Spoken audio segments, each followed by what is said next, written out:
दोस्तों, ये कहानी है रोहित और उसकी भाभी की। इस कहानी में मैं आपको मेरी ज़ुबानी बताऊंगी कि रोहित की भाभी को रोहित से बेशुमार प्यार कैसे हुआ। और हाँ, कहानी बहुत ही मज़ेदार है। अगर कहानी का सच में मज़ा लेना चाहते हो तो कहानी को बिना काटे पूरा सुनिएगा। तो चलिए कहानी को शुरू करते हैं।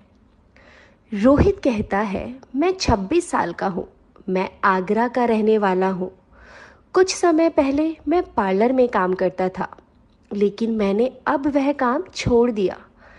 अगर मैं और अपने बारे में बताऊँ तो मैं थोड़े गठीले शरीर का हूँ और 6 फीट के करीबन मेरी हाइट है। और मेरे पड़ोस में बहुत ही अच्छा परिवार रहता है। मैं उनके बारे में आपको अच्छे से बताता हूँ।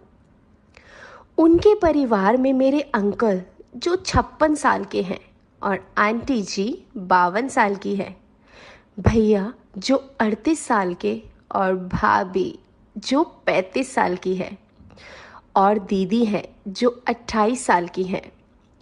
और दीदी की शादी 19 अप्रैल 2021 को थी। और अंकल आंटी ने मुझे शादी से 20 दिन पहले ही बोल दिया था कि रोहित, तू अपने ऑफिस से 1 तारीख से छुट्टी ले लेना, क्योंकि तेरी दीदी की शादी 19 अप्रैल को है। दीदी मुझसे 2 साल बड़ी थी, तो मैं उसे बड़ी दीदी ही बुलाता था। पूरे परिवार के लोग मुझे अपने बेटे जैसा मानते थे। और जैसे कि अंकल आंटी ने बोला था 1 तारीख से छुट्टी ले लेना, तो मैंने वैसे ही 1 तारीख से छुट्टी ले ली और शादी के कामों में हाथ बटाने लगा। जैसे जैसे शादी के दिन करीब आ रहे थे, वैसे वैसे रिश्तेदारों का आना शुरू हो गया था। उन्हीं रिश्तेदारों में भाभी की एक बड़ी बहन थी। उसका नाम प्रीति था। मैं उनके बारे में आपको थोड़ी सी जानकारी दे देता हूँ। प्रीति की लंबाई करीब 5 फीट 4 इंच थी और उसका रंग दूध की तरह सफ़ेद था। उनकी आंखें बड़ी बड़ी थी और गर्दन लंबी थी। यूं कहें तो देखने में काफ़ी खूबसूरत थी। और उनकी उम्र से वह बहुत ही छोटी दिखती थी। उनका अभी तक कोई बच्चा भी नहीं है। पहले मुझे पता नहीं था कि वह भाभी की छोटी बहन है, तो मैंने भाभी से ही पूछा था, भाभी, ये लेडीज़ कौन है? तो भाभी ने बताया था कि यह मेरी बहन है। और जब मुझे पता चला यह भाभी की बहन है, तो मैं आते जाते उनसे मजाक कर लिया करता था। एक दिन आंटी ने मुझे बुलाया और बोली, हम भात नोतने जा रहे हैं, तुम अपनी दीदी का ख्याल रखना। तो मैंने कहा, ओके आंटी जी, आप चिंता ना करें, मैं दीदी का अच्छे से ख्याल रखूँगा। कुछ देर बाद सभी चले गए। मैं और दीदी शतरंज खेलने लगे। लेकिन थोड़ी देर बाद बड़े भैया भाभी की बहन प्रीति को वापस घर छोड़ने आए। दीदी ने भैया से पूछा कि क्या हुआ, तो भैया ने बताया इनकी तबीयत अचानक से खराब हो गई, इसलिए मुझे इसे घर वापस छोड़ने आना पड़ा। फिर भैया मुझसे बोले, रोहित, जल्दी से जा और डॉक्टर अंकल को ले आ। उनके कहने पर मैं भी तुरंत बाइक लेकर डॉक्टर अंकल को बिठा लाया। फिर डॉक्टर अंकल ने प्रीति भाभी का चेकअप करने के बाद कहा, मुझे लगता है इनकी आंतों में थोड़ा सा अल्सर है, इन्हें मेरे क्लिनिक पर लाना पड़ेगा। लेकिन भैया को अंकल आंटी के पास वापस जाना था, इसलिए वह थोड़ा चिंतित हो गए। फिर मैंने भैया से कहा, आप जाओ, मैं इन्हें अपनी कार में दिखा लाऊंगा। भैया को थोड़ी सी तसल्ली हुई और वापस चले गए। फिर मैं अपनी कार में प्रीति भाभी को डॉक्टर के पास ले गया और दीदी को बोल दिया था कि वह अंदर से दरवाज़ा बंद कर ले। डॉक्टर ने क्लिनिक पर प्रीति भाभी के सभी टेस्ट किए और बताया इनकी सभी रिपोर्ट्स अगले दिन मिल जाएगी। फिर मैंने डॉक्टर से पूछा कि क्या मैं भाभी को घर ले जा सकता हूँ, तो डॉक्टर ने कहा, हाँ ले जाइए। उसके बाद मैंने काउंटर पर फीस भरी और दवाइयाँ लेकर वहाँ से भाभी को लेकर घर आ गया। मैंने अपनी गोद में उठाकर भाभी को कार से निकाला और अंदर कमरे में ले जाकर लेटा दिया। भाभी को मेरा व्यवहार इतना अच्छा लगा कि उनके दिल में मेरे लिए एक अच्छी जगह बन गई। फिर मैंने उन्हें गर्म दूध देकर दवाई दे दी। अब तक शाम के 7 बज चुके थे। फिर मैंने अपने और दीदी के लिए चाय बनाई और दोनों ने साथ में बैठकर बातें करते करते चाय पी ली। फिर हमने देखा कि प्रीति भाभी सो चुकी है। हम दोनों अकेले थे तो हम शादी के कार्ड पैक करने लग गए।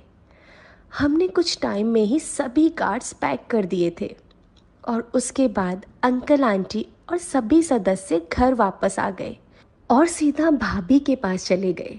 हम दोनों से कुछ नहीं पूछा। कमरे में आवाज़ होने के कारण भाभी भी नींद से जाग गई थी। फिर भाभी कहने लगी, रोहित ना होता तो मेरी जान ही निकल जाती।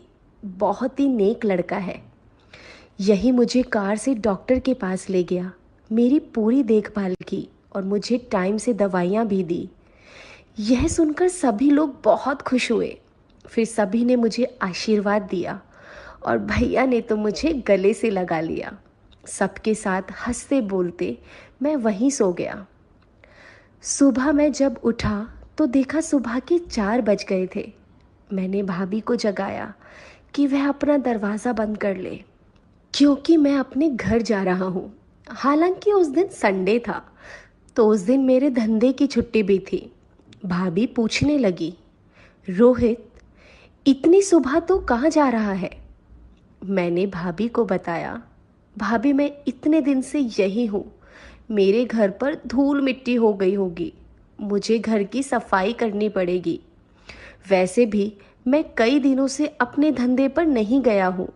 आपको तो पता ही है मेरा धंधा क्या है। अगर काम नहीं करूँगा तो कैसे चलेगा? फिर भाभी ने पूछा, तुम कितने बजे फ्री होगा? मैंने कहा 11 बजे फ्री हो जाऊँगा। अगर आपको कोई काम हो तो आप बता दीजिएगा। भाभी बोली, तू पहले फ्री होकर आ, फिर बताऊँगी। मैं ओके बोलकर अपने घर आ गया। सबसे पहले मैंने अपने क्लाइंट को यह बताने के लिए फ़ोन किया कि मैं 19 अप्रैल तक किसी को भी सर्विस नहीं दे पाऊँगा। वो बोलने लगी कि क्या रोहित, हम पर इतना जुल्म क्यों कर रहे हो? यहाँ मैं बहुत बोर फील कर रही हूँ और ऊपर से तुम कह रहे हो 19 अप्रैल तक काम नहीं करोगे। फिर बोली, तुम एक काम करो, तुम आज मेरे घर आ जाओ। आज मैं घर पर अकेले हूँ। तुम जितने पैसे मांगोगे मैं उतने पैसे दूंगी। तो मैंने कहा, चलो ठीक है, तुम इतना बोल रही हो तो मैं आ जाता हूँ। मैंने कपड़े बदलकर बाइक उठाई और उनके घर चला गया। वो मेरा अपनी एक सहेली के साथ बड़ी ही बेसब्री से इंतज़ार कर रही थी। उसकी सहेली मुझे कुछ ज़्यादा ही छोटी लग रही थी। मैंने पूछ ही लिया, ये कौन है? उसने बताया, ये लड़की मेरी एक तरह से सहेली ही है। बेशक इसकी उम्र कम है, लेकिन मेरी और इसकी बातें बहुत ज़्यादा मिलती है, इसलिए तुम भी इसे सहेली ही मानो। इसने आज तक कभी भी ऐसा कुछ नहीं किया है। मैंने कहा, बस बस मैं समझ गया। फिर मैंने दोनों ने जो बोला, जैसे बोला वैसे ही काम किया और 1 बजे मैं अपने घर वापस आने लगा। मेरे घर के पीछे एक प्लेग्राउंड है जिसमें कुछ लड़के क्रिकेट की प्रैक्टिस कर रहे थे। उन्होंने मुझे रोक लिया और बोले, यार रोहित, हमारे साथ क्रिकेट खेलो ना। उनका ज़्यादा आग्रह करने पर मेरा मन कर गया, क्योंकि बहुत दिनों से शादी के कामों में बिजी था तो क्रिकेट नहीं खेल पाया था। इसलिए मैंने उन्हें कहा, मैं घर बाइक खड़ी करके आता हूँ। फिर मैं ग्राउंड में वापस आ गया, लेकिन कुछ टाइम बाद मुझे टॉयलेट के लिए वॉशरूम जाना था, लेकिन वहाँ कोई वॉशरूम नहीं था। तो मैं एक साइड कोने में वॉशरूम करने चला गया। लेकिन मैंने देखा कि प्रीति भाभी ने मुझे छत से वॉशरूम करते देख लिया है और भाभी मुझे देखकर मुस्कुराने लगी। फिर मैंने सोचा, ये तो प्रीति भाभी है, कोई और लेडी नहीं है, इसलिए मुझे डरने की कोई ज़रूरत नहीं। फिर मैं वापस ग्राउंड के अंदर चला गया। फिर मैंने खूब मज़े से क्रिकेट खेला और मैच भी जीता। फिर मैं शाम के 4 बजे तक घर आया और मेरे घर एक बच्चा आया और बोला, अंकल आपको जिन दीदी की शादी है उनके पापा ने बुलाया है। मैं समझ गया अंकल को कुछ काम होगा, इसलिए फिर मैं कपड़े बदलकर दीदी के घर चला गया और मैंने अंकल आंटी के पैर छूकर उनसे आशीर्वाद लिया और प्रीति भाभी से उनकी तबीयत के बारे में पूछा तो उन्होंने बताया, अब मैं ठीक हूँ। फिर मुझे अंकल ने अंदर कमरे में आने को बोला और बोला, बेटा ये कुछ कार्ड्स बांटने हैं, तो तुम कल सुबह अपने भैया के साथ जाकर ये कार्ड्स बांट देना। मैंने कहा, जी अंकल आप चिंता ना करें, मैं सभी कार्ड्स बांट दूंगा। तभी प्रीति भाभी चाय बनाकर ले आई और वापस किचन में चली गई।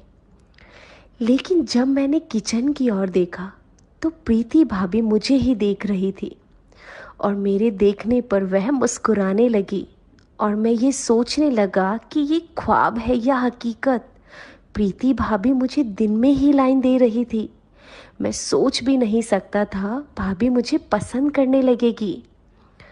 अब मुझे लगने लगा कि किसी ने हमें ऐसे देखते हुए देख लिया तो बिल्कुल भी अच्छा नहीं लगेगा। फिर मैंने जल्दी से अपनी चाय ख़त्म की और वहाँ से जाने लगा तो अचानक अंकल ने मुझे रोक दिया।